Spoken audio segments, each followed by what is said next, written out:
Shalom Ibu Bapak Saudara-saudari yang dikasihi Tuhan Yesus Kristus. Puji syukur kepada Tuhan, saat ini kita berjumpa kembali dengan saya MBS melalui program pesan suara via YouTube hari ini yang ke-124 dengan tema The Greatest Love atau kasih terbesar. Sebelum mendengarkan firman Tuhan, mari kita berdoa. Bapa di surga, kami bersyukur atas kasih setiamu yang selalu menjagai dan melindungi kami sampai saat ini. Di bulan Natal ini kami mau mendengarkan firman-Mu tentang the greatest love atau kasih terbesar. Kiranya Tuhan berkenan berbicara kepada kami. Dalam nama Tuhan Yesus Kristus. Amin. Pembacaan Alkitab hari ini dari Injil Yohanes 3 ayat yang ke-16 yang berkata demikian. Karena begitu besar kasih Allah akan dunia ini, sehingga Ia telah mengaruniakan anaknya yang tunggal, supaya setiap orang yang percaya kepadanya tidak binasa, melainkan beroleh hidup yang kekal.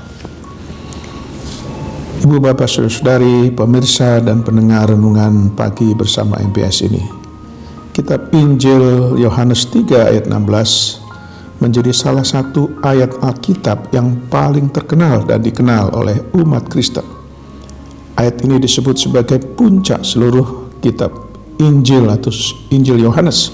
Bahkan ada juga yang menyebut ayat ini adalah intisari dari seluruh isi Alkitab.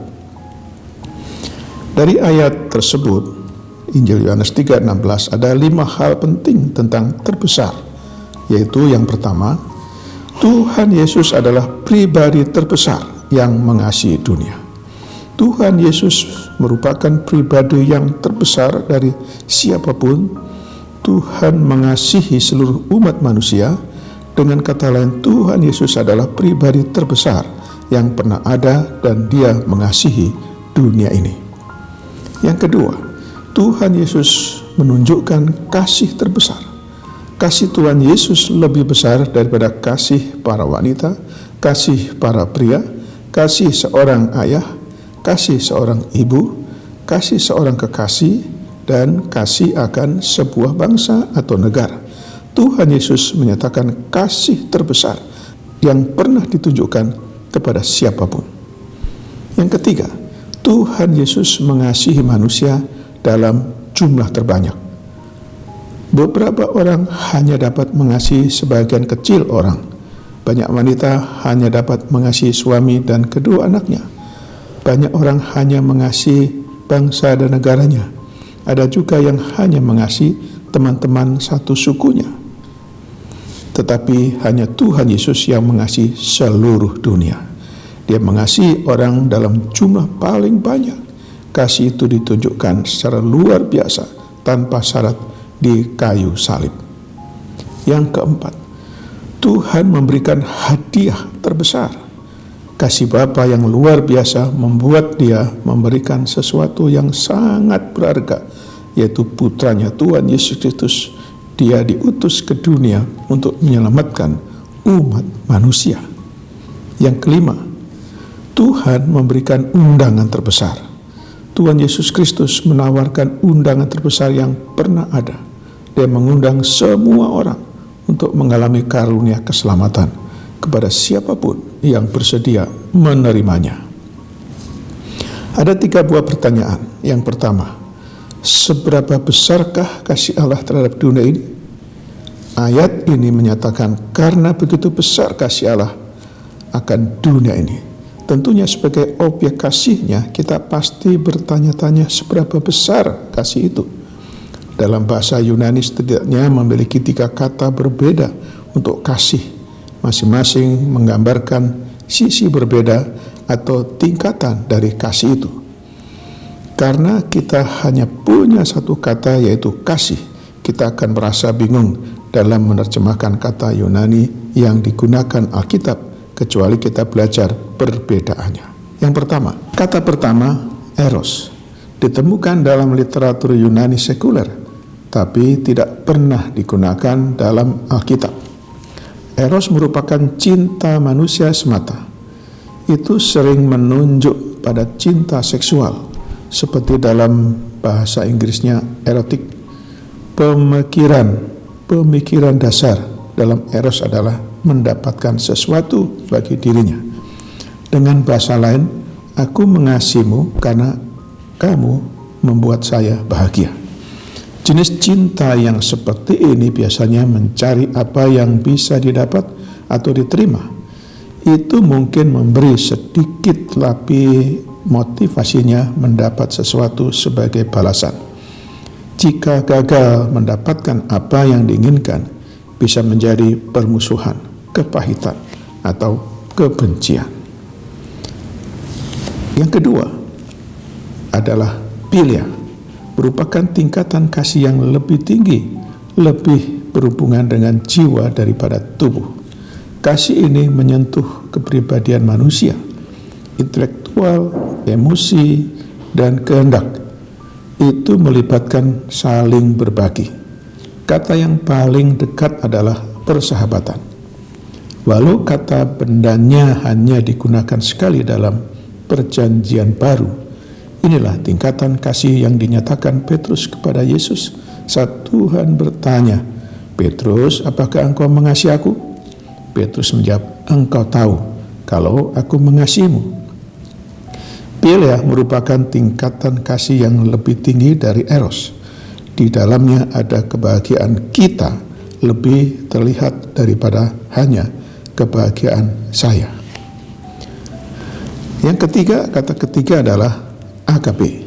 Kasih ini tidak mencari kesenangan sendiri, tapi senang memberi. Agape tetap mengasihi bahkan saat objeknya tidak membalas, tidak baik, tidak mengasihi atau sama sekali tidak bernilai. Itu hanya menginginkan kebaikan orang yang dikasihi. Kasih itu hidup untuk membuat yang dikasihinya bahagia, apapun harga yang harus dibayar. Kasih itu tidak memberi 50% dan mengharapkan balasan yang sama. Kasih agape itu memberi semuanya dan tidak mengharap balasan. Saat Tuhan berkata, "Karena begitu besar kasih Allah akan dunia ini," dalam bahasa aslinya dipakai kata agapao dari akar kata agape. Dengan demikian dapat kita ketahui bahwa kasih yang Allah berikan kepada kita adalah kasih yang terbesar, kasih yang termulia, kasih yang tidak dapat diberikan manusia kecuali oleh Allah sendiri, sebab Allah itu kasih. Yang kedua, pertanyaan kedua adalah, apa wujud nyata dari kasih Allah yang besar itu? Wujud nyata dari kasih Allah yang sangat besar adalah saat Dia mengaruniakan anaknya yang tunggal, Tuhan Yesus Kristus, yang telah mati dan bangkit untuk menebus dosa kita. Kasih-Nya yang besar telah Ia wujudkan lebih dari 2000 tahun yang lalu melalui kelahiran Yesus Kristus yang kita peringati sebagai hari Natal. Itulah mengapa malaikat Tuhan memberitakan kelahiran Tuhan Yesus kepada para gembala di padang. "Jangan takut, sebab sesungguhnya aku memberitakan padamu kesukaan besar untuk seluruh bangsa. Hari ini telah lahir bagimu Juru Selamat, yaitu Kristus, Tuhan di kota Daud." Sebab kasih Allah yang sangat besar telah dinyatakan melalui kelahiran Yesus Kristus di dunia. Kasih yang besar itu diwujudkan dengan cara yang luar biasa. Di kandang domba yang hina, bukan di tempat penginapan yang mewah, supaya kasih Allah itu dapat dirasakan dan dialami oleh semua lapisan masyarakat, bukan hanya mereka yang kaya, tetapi juga mereka yang miskin dan papa. Pertanyaan ketiga, apa tujuan dari pernyataan kasih Allah yang terbesar itu? Apa tujuan dari pernyataan kasih Allah yang terbesar itu? Tujuan utama kasih Allah yang terbesar melalui Kristus itu dinyatakan dengan satu tujuan utama, yaitu supaya setiap orang yang percaya kepada Kristus tidak binasa, melainkan beroleh hidup yang kekal. Tujuan Allah itu dapat tergenapi dalam hidup kita kalau kita percaya pada Tuhan Yesus Kristus dan menerimanya sebagai Tuhan dan Juru Selamat pribadi kita. Saat kita menerima Yesus Kristus sebagai Juru Selamat kita, Tuhan memberikan agape-Nya ke dalam diri kita. Seperti tertulis dalam Roma 5 ayat 5 yang berkata demikian. Dan pengharapan tidak mengecewakan karena kasih Allah telah dicurahkan di dalam hati kita oleh Roh Kudus yang telah dikaruniakan kepada kita. Kasih Tuhan itu akan dinyatakan melalui pengalaman hidup kita sehari-hari. Pelayanan Yesus selama di dunia sebelum menyerahkan nyawanya di Kalvari bagi keselamatan umat manusia dan dunia, Yesus memberi contoh dan teladan bagi kita, hamba-hambanya, kita anak-anaknya, yaitu pelayanan yang menyentuh. Yesus yang menyentuh dan menjamah dengan kasih kepada manusia yang berdosa. Yesus menyentuh dengan cinta. Apa yang dijamah tangan Yesus memberikan sentuhan yang mengubah kehidupan manusia. Yesus menyentuh orang buta dan orang buta itu menjadi melihat. Yesus menyentuh orang lumpuh, lalu orang lumpuh itu sembuh dan bisa berjalan. Yesus menyentuh orang tuli dan orang tuli itu bisa mendengar.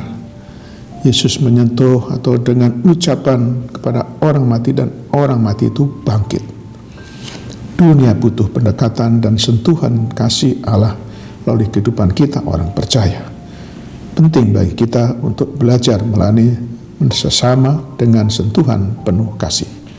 Salah satu ciri pelayanan yang menyentuh adalah memberikan senyuman dan saling menyapa, menuntun bukan menonton, bukan dengan marah tapi ramah, mudah menyentuh dan disentuh. Bapak Ibu, saudara-saudari, para pendengar dan pemirsa, saya akan memberikan pesan terakhir. Tahun 2023 nanti banyak tokoh dunia berkata adalah masa yang sulit. Ekonomi dunia terpuruk, banyak negara bangkrut. Dalam pertemuan konsultasi nasional tentang misi di Tarutung pada awal November yang lalu, saya hadir di sana. Ada bagian kecil cara mengatasi masalah ekonomi. Selain banyak berdoa, jangan sampai kita tidak bisa makan lagi, yaitu menyiapkan diri dengan menanam berbagai macam tanaman yang bermanfaat di halaman rumah kita dengan sayur-sayuran dan cabai, bahkan bisa menanam ubi dalam karung. Paling tidak masih ada bahan makanan yang bisa kita makan. Sebagai anak Tuhan, apalagi sebagai hamba Tuhan, para aktivis, orang-orang yang cinta Tuhan, sebagai pengikut Kristus, kita harus tetap memiliki iman dan imun yang teguh, kuat dan sehat, sehingga kita bisa tetap optimis, jangan pesimis. Kita tetap tegar di masa sukar. Kita harus tetap bergairah, bersemangat, bersetia.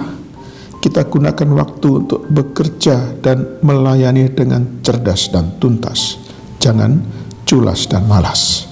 Teruslah berkarya bagi Tuhan sesuai dengan talenta dan karunia yang Tuhan sudah berikan kepada kita masing-masing untuk menjadi berkat bagi banyak orang. Dalam beberapa bulan terakhir, saya membuat renungan pagi bersama MPS 5 menit via YouTube dan sudah lebih dari 100 episode. Sebelumnya saya buat renungan secara tertulis. Dalam libur Natal dan Tahun Baru ini mungkin sementara saya tidak posting renungan pagi bersama MPS 5 menit lagi. Mungkin sampai awal tahun 2023 baru saya akan melanjutkan. Sekarang terimalah berkat dari Tuhan. Tuhan memberkati engkau dan melindungi engkau. Tuhan menyinari engkau dengan wajah-Nya dan memberi engkau kasih karunia. Tuhan menghadapkan wajah-Nya kepadamu dan memberi engkau damai sejahtera. Berkat anugerah dari Bapa Surgawi, cinta kasih karunia Tuhan Yesus Kristus, dalam persekutuan dan penghiburan dari Roh Kudus, menyertai kita semua dari saat ini sampai selama-lamanya. Saya dan keluarga mengucapkan selamat Natal 2022 dan selamat menyambut tahun baru 2023. Tuhan Yesus Kristus menyertai dan memberkati kita. Sampai jumpa. Salam.